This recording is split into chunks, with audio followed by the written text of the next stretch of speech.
Desde Santa Rosa, La Pampa, Argentina, una mirada sobre América Latina para vernos con nuestros propios ojos. Todas las voces, todas las manos, toda la sangre puede ser canción en el viento.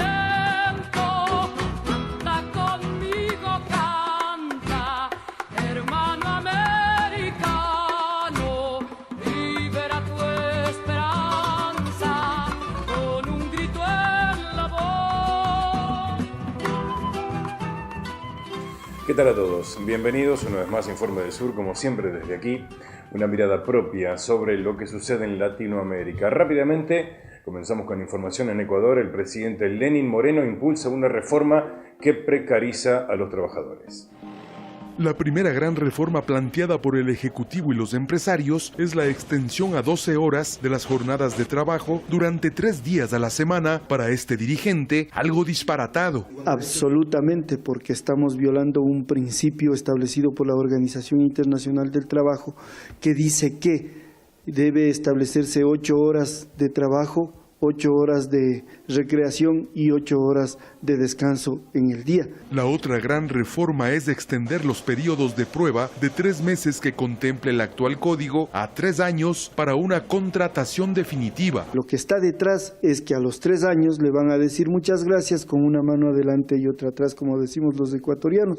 No le pagarán indemnizaciones y le retirarán del trabajo y pondrán a otro. El gobierno aparece respaldado en este tema por el Frente Unitario de Trabajadores. Sin embargo, para el Parlamento Laboral han sido cooptados por el presidente Moreno y los empresarios para apurar las reformas necesarias en el legislativo y satisfacer al Fondo Monetario Internacional por otro desembolso a costa incluso de su capital político. Moreno no le importa eso porque nunca tuvo futuro político, no lo tiene, no lo tendrá.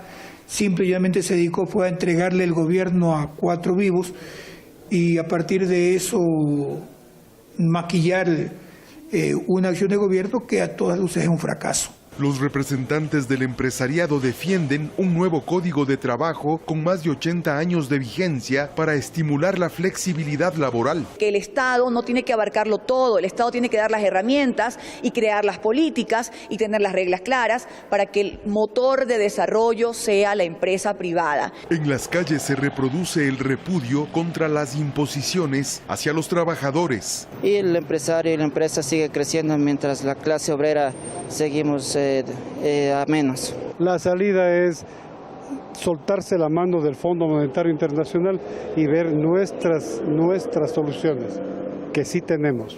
En tanto que en Brasil, el presidente Jair Bolsonaro sigue dando que hablar. Ahora impulsa una reforma sobre las jubilaciones de los campesinos. Los asistentes al seminario Desmonte de la Asistencia Social en Brasil consideran que la reforma jubilatoria impulsada por el gobierno de Jair Bolsonaro agudizaría la brecha entre ricos y pobres y significaría el desmonte de los derechos reflejados en la Constitución Federal de 1988, en uno de los países con mayor nivel de desigualdad de distribución de ingresos en América Latina. Hoy nosotros nos jubilamos con 15 años de comprobación de nuestra actividad, o sea, decimos que somos campesinos y campesinas y eso nos da el derecho de jubilarnos, pero ese gobierno ya no quiere esta condición. Está proponiendo que nosotros tenemos que contribuir por 20 años con un valor anual y eso es desconsiderar toda esta condición de segurados y seguradas especial y desconsiderar toda la condición de trabajo de campo que se inicia muy temprano y muy temprana edad. Las mujeres, los hombres empezamos a trabajar mucho antes de los 14 años de edad y eso los datos los demuestran. La reforma de la Previdencia se suma a la reforma laboral que fue hecha con Temer, al congelamiento de los gastos públicos que también fue hecho con Temer y ahora solo hace falta la reforma de la Previdencia para completar el paquete del mal. No es solamente una reforma de la Previdencia. La Previdencia en Brasil incluye la salud y la asistencia. A juicio de los participantes en el evento con sede en el Centro Cultural Misionario de Brasilia, la reforma jubilatoria destruye el retiro universal y solidario para entregarlo a los bancos en régimen de capitalización individual, un modelo que fracasó en otros países latinoamericanos como Chile. Que ahora se quiera implementar este modelo en Brasil demuestra cómo el interés del capital financiero, tanto en América Latina como a nivel global, es sobre los ahorros previsionales, es decir, la búsqueda de obtener todavía más ganancia a costa de trabajadores y trabajadoras, pero esta vez expropiando su futura jubilación, la posibilidad de que tengan ingresos suficientes en el futuro. Debido a todo esto es que una reforma de estas características en Brasil vendría a sumar al listado de países en donde se han transformado los sistemas previsionales en sistemas de capitalización. El aumento de la edad para jubilarse y del tiempo de contribución, así como el retiro de los beneficios asociados a la licencia de maternidad y el auxilio por enfermedades, constituyen algunos de los retrocesos reflejados en la reforma jubilatoria en el país. Y desde ahí nos vamos a México porque, se siguen manifestando por los 56 meses de los 43 estudiantes desaparecidos de Ayotzinapa. Veamos qué dicen los manifestantes. Mientras las promesas del gobierno de México, esta vez del de Andrés Manuel López Obrador, se vuelven a ver cuestionadas por la gestión del caso Ayotzinapa, los familiares y compañeros de los 43 normalistas marchan a 56 meses de su desaparición forzada. Sin un fiscal especializado para el caso Ayotzinapa, la investigación continúa detenida sin posibilidad de que la Comisión para la Verdad y el Acceso a la Justicia siga las 11 líneas de investigación que recomienda el grupo interdisciplinario de expertos independientes y que el gobierno de López Obrador se comprometió a seguir. Los familiares y compañeros de los normalistas protestaron una vez más junto a organizaciones populares y activistas. Los más de 40,000 desaparecidos en México los empujarán a continuar manifestándose el 30 y 31 de mayo por la presentación con vida y contra la militarización del país. Entonces el mensaje que nosotros estamos enviando, que todos los que tienen sus familiares desaparecidos, pues que se unan a esta causa, a esta lucha, para que juntamente, para que el gobierno vea que sí hay esta forma de construir y decir que los desaparecidos también tienen voz y hay que darle la voz. Los familiares insisten en que no dejarán sus investigaciones independientes y acciones de presión por justicia. Recientemente, con la ayuda de voluntarios, se realizó una jornada de búsqueda en Iguala, en el estado de Guerrero, donde fueron vistos por última vez los estudiantes el 26 de septiembre del 2014.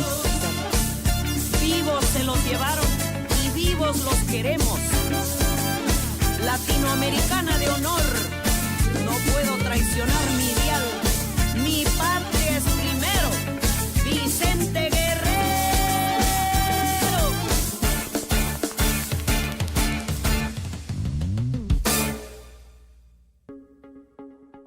Como siempre, recuerden que además de estar aquí en el canal Cooperativo, también nos encuentran en las redes sociales, en Facebook y en YouTube. Nos pueden seguir como Informe del Sur. Ya regresamos con más información, no se vayan.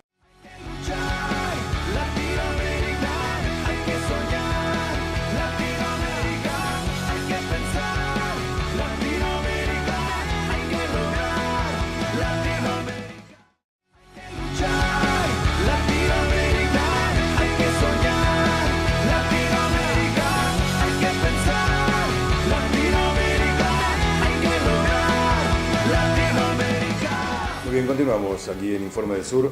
Sigue agitada, convulsionada Sudamérica, en este caso en Honduras. Ya se cumple un mes del paro de los trabajadores de la salud y aún no tienen ninguna respuesta del gobierno. El gobierno hondureño se niega a derogar los decretos ejecutivos que privatizan la educación y la salud en Honduras. Luego que el Parlamento se retractara en la aprobación de la ley, Hernández continúa sin dar respuesta. Hasta el paro total. Y hasta que sumen más sectores de la sociedad en la defensa de la salud, en la defensa de la educación y que digamos hasta aquí a la dictadura que los tiene oprimidos. Este es el desinterés de Hernández en resolver la problemática que alienta la presencia en las calles de los médicos, maestros y estudiantes. Eso es lo que nosotros estamos buscando, que la OIT genere una sanción sobre el Estado de Honduras para que devuelva, como es justo, todos los derechos que le han robado y que le han querido arrebatar al sector magisterial y a los demás sectores de la clase trabajadora en Honduras. Las protestas han sido reprimidas de manera violenta por la policía hondureña, quienes cada vez tienen mayor libertad para avasallar a los manifestantes. El paro lo tiene el gobierno El gobierno ha tenido en paro durante años el sistema de salud y el sistema de educación cuando le ha negado lo básico a la población hondureña. Son cínicos al decir que volvamos y lo único que hay en los hospitales es la atención del personal, pero medicamentos, insumos, no hay. Y eso lo sabe el pueblo, no hay nada. Estas acciones de protesta han generado que la imagen de Hernández como presidente caiga. Según la encuestadora Sid Gallup, Juan Orlando Hernández tiene un 58% de opinión desfavorable, el peor calificado desde que Honduras volvió a la democracia en la década de los años 80. El gobierno de Juan Orlando Hernández pretende una dilatación de los arreglos con el gremio médico y magisterial para así cesar las protestas, pero estos siguen continuos en las calles, evitando así la privatización de la salud y la educación. El gobierno ha intentado dividir a los colegios magisteriales, pero la base de maestros se mantiene firme en mantener el paro de labores. Realmente el movimiento de paro que hay ahorita de los hospitales no hace mucha diferencia con la situación que había porque realmente no hay ni medicina, los médicos no tienen materiales para trabajar, las personas van y lo remiten a consultas hasta dentro de 6 meses. O sea, el sistema está en crisis, realmente el paro del sistema está ya de hace días. Reflexionamos en Informe del Sur, le damos el pase a nuestro especialista en Derecho y Relaciones Internacionales. Es momento de nuestra columna de opinión con el doctor Eduardo Aguirre. ¿Qué tal?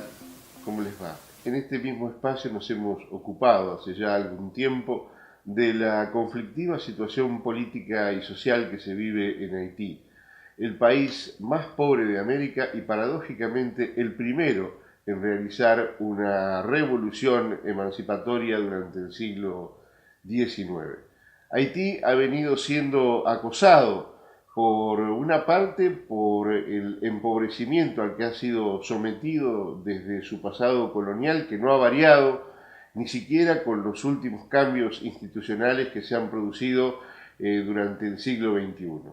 Por otro lado, ha sido también azotado por inclemencias de tipo climático que han arrasado la infraestructura de un país de una gran pobreza y de una gran desigualdad social. El estado actual de situación de Haití, su convulsión política, la rebelión cada vez más pronunciada de sectores muy importantes de la sociedad de ese país caribeño, dan cuenta de la imposibilidad de sus habitantes de seguir soportando un estado de privación que no reconoce parangón en todo el continente. Por eso la situación de Haití, vecino de Cuba, implica la necesidad de una atención permanente sobre una zona que desde el punto de vista geopolítico rara vez ocupa las primeras planas de los medios de comunicación de nuestro continente, pero que indudablemente implican un foco de conflicto justamente porque en este momento Haití está significando un espacio donde crecen los antagonismos al interior del país, como así también el abandono por parte de las principales instituciones de ayuda internacional y de las principales potencias, no solo del continente, sino también del mundo.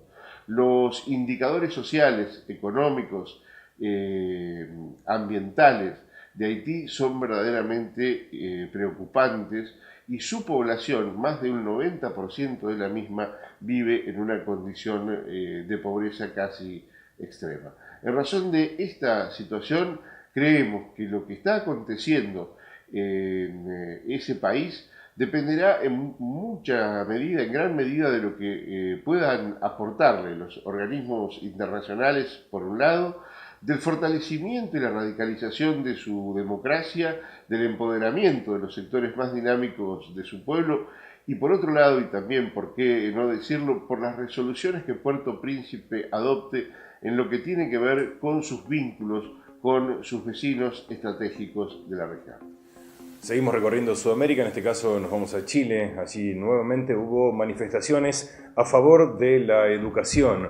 hubo represión y encarcelamiento contra periodistas. Para los estudiantes chilenos, la represión se ha vuelto una respuesta cotidiana de las autoridades gubernamentales que intentan retroceder los avances de la reforma general de la educación alcanzada en la gestión de la expresidenta Michelle Bachelet. Durante la jornada, carabineros detuvieron a 4 reporteros gráficos que cubrían la protesta de los estudiantes del Instituto Nacional. Entre las personas detenidas se encontraba la periodista Javiera Godoy, quien fue golpeada violentamente por la fuerza especializada. Últimamente son típicas, lamentablemente. Así por lo menos hay varios abogados destinados a llevar este tipo de acciones. Lo que pasa es que la Fiscalía y también la ley son muy bajas las penas en Chile con respecto a eso. Se ve en el caso Catrillanca, las penas son irrisorias. Estamos hablando de una persona que murió. Acá una detención de un periodista va a ser mucho menor. Es decir, parece que no hay todavía una agenda legislativa para proteger a los ciudadanos en Chile.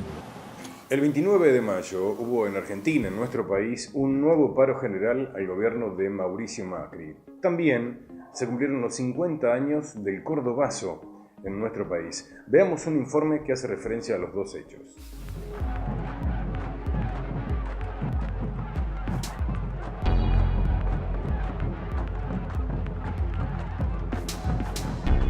Hoy se cumplen 50 años del Cordobazo. No fue un alzamiento popular espontáneo. Fue organizado por los sindicatos cordobeses, que contaban con el apoyo de los universitarios y de partidos políticos. Se rompió la tradición del paro matero o el paro dominguero. Fue una huelga con abandono de tarea y se ganó la calle. Ese día se discutía la economía, la política y por supuesto lo sindical. Ese día Les Mata, la UTA, Luz y Fuerza encabezaron la rebelión popular de lo que después se llamó Cordobazo. Fue una represión brutal, más de 20 compañeros y compañeras asesinadas y detenido Agustín Tosco, Atilio López y Elpidio González. El pueblo no se rindió y ganó las calles.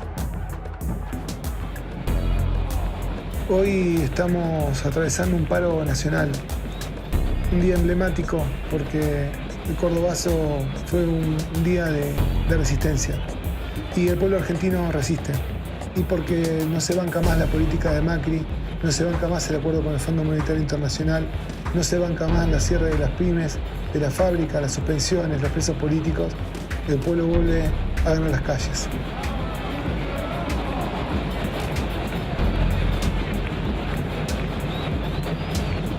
Una pausa en Informe del Sur, como siempre nos siguen en las redes sociales, en Facebook y en nuestro canal de YouTube como Informe del Sur. Ya venimos.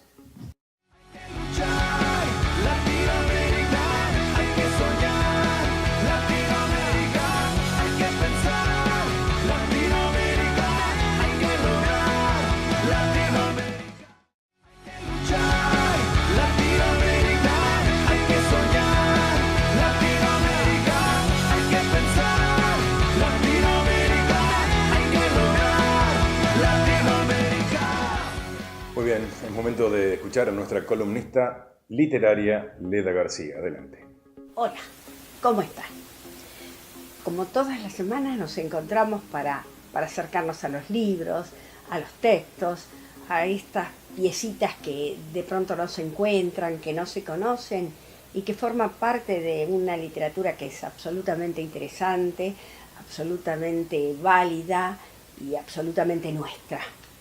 Hoy tenemos unos cuentos para chicos, pero cuentos para niños, que son 5 cuentos de autores pampeanos, de una edición de la Dirección de Cultura de la Provincia de La Pampa de 1985, pero yo he tomado como un homenaje a su autora, que la conocí, que era una profesora impresionante, que hacía con sus alumnos un trabajo muy hermoso y que además escribía, y escribía muy bien. Y este cuento, que después lo siguió y se convirtió en un cuento con más cuentos, que creció, se llama Historia de un viento que salió a buscar el arco iris. el personaje, que es un viento chiquitito de la pampa, es un viento chiquito que se arremolina pero poquito, que se acerca a las escuelas de campo para hacer flamear los guardapolvos de los chicos, emprende un viaje como iniciático que lo va llevando por todos los puntos cardinales del país y se va encontrando con unos vientos mucho más grandes, muy potentes, porque su sueño era encontrar las puntas del arco iris donde hay un tesoro. Es decir, va a Cuyo y se encuentra con el Sonda y los vientos del litoral y del norte, los vientos fríos de la Patagonia Sur, y en ese devenir va creciendo para llegar a ser un viento poderoso y un viento que va a encontrar finalmente ese arco iris, y en sus puntas no va a encontrar un tesoro, va a encontrar un tractor y va a encontrar unos chicos jugando. Es hermoso realmente, de Irma Zanardi, mi homenaje y un regalo para todos ustedes. Muy bien, continuamos en Informe del Sur. Este martes se presentó por 8ª vez el proyecto de interrupción legal del embarazo en la Argentina. Recordemos que el año pasado este proyecto obtuvo media sanción en la Cámara de Diputados y fue rechazada en la Cámara de Senadores. Además, hubo manifestaciones en muchas ciudades de la Argentina. Es necesario que salga la ley por una cuestión de salud, en primer lugar, de decisión por sobre todas las cosas, y ojalá este año pueda salir, ojalá. Es un año difícil, pero bueno, por lo menos yo tengo esperanzas de que va a ser ley. No podemos seguir en esta situación, no pueden seguir muriéndose mujeres por una cuestión de decidir. El aborto legal, seguro y gratuito para todas, para todas. Es un año difícil, que no va a haber mucho movimiento en el Congreso porque es un año electoral, pero esperamos que salga la ley. Hay que apoyar la presentación del nuevo proyecto, seguimos buscando que la ley sea posible, así que estamos acá con lo que podemos, dando el aporte que podemos, que es estar y dar apoyo para que este año salga la ley, porque cuanto más se demora, hay más mujeres que mueren y es eso lo que tenemos que frenar. Estar acá y volver todas las veces que se pueda hace que cada vez tengamos más ganas de salir a la calle y no tenemos miedo de que nos pase nada, porque estamos todas juntas, eso es lo más importante. Las mujeres se siguen muriendo todos los días en el intento de decidir en su propia vida qué hacer. Y digo, tener un hijo no es algo que uno lo tiene y simplemente ya está. Hay que criarlo, hay que alimentarlo, hay que darle una buena vida y todo eso no puede ser como, bueno, quedé embarazada y ya está. Tenemos que tener mayor participación en esa decisión. Y en relación a la presentación de este proyecto, veamos el siguiente informe que nos explica para qué sirve realmente la aplicación de la Ley de Educación Sexual Integral.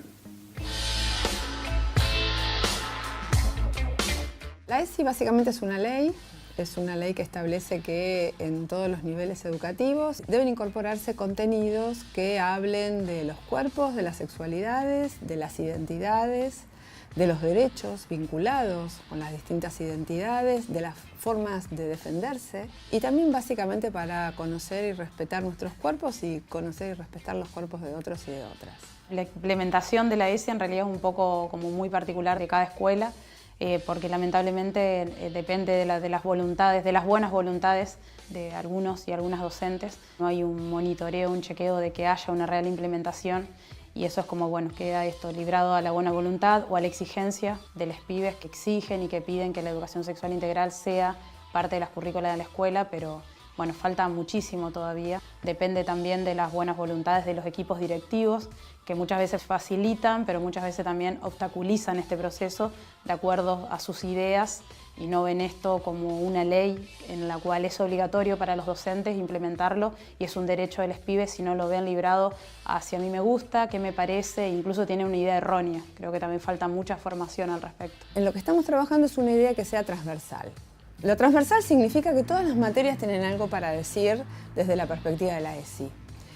Si tenemos solamente la clase de ESI, lo más probable es que se piense que la clase de ESI es la clase del aparato reproductor, femenino, masculino, o una clase sobre métodos anticonceptivos, o una clase sobre infecciones y la prevención de infecciones. Empezamos con algunos talleres con un grupito muy reducido de alumnos y alumnas que exigían charlar algunos temas, puntualmente en nuestra escuela, sobre todo diversidad y ciencias sexuales, que es el tema en la escuela porque tenemos muchos pibes y pibas disidentes. La perspectiva de la ESI lo que dice es que la construcción de los cuerpos tiene toda una historia que hay que poder abordar. Porque eso es también el rol de la ESI, nuevas feminidades y nuevas masculinidades que llegan algún día a pensar en relaciones sanas, en la que ningún varón se sienta dueño del cuerpo de una mujer, de la vida de una mujer, y que ninguna mujer sienta que romper un estereotipo puede llegar a ser el fin de su vida. La educación sexual en realidad tiene como objetivo final una sociedad más igualitaria y con justicia social. Así que por eso la lucha política por la educación sexual integral es una lucha por la justicia social. Y hasta aquí llegamos con este resumen semanal de noticias, con esta mirada propia sobre nuestra Latinoamérica. Los esperamos la semana que viene y también en nuestras repeticiones y por supuesto en nuestras redes sociales, en Facebook y en nuestro canal de YouTube como Informe del Sur. Que la pasen muy bien, muchas gracias.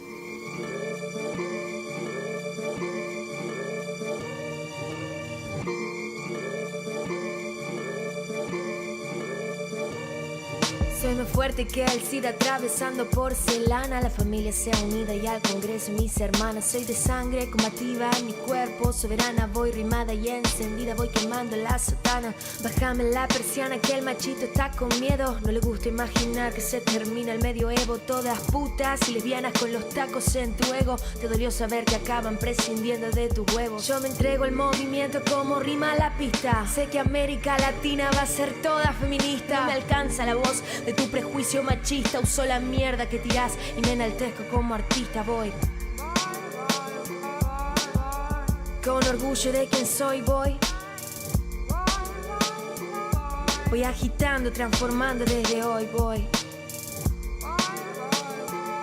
tiñendo verde aquel lugar en donde estoy. Voy haciendo hermanas en la misma dirección, sí.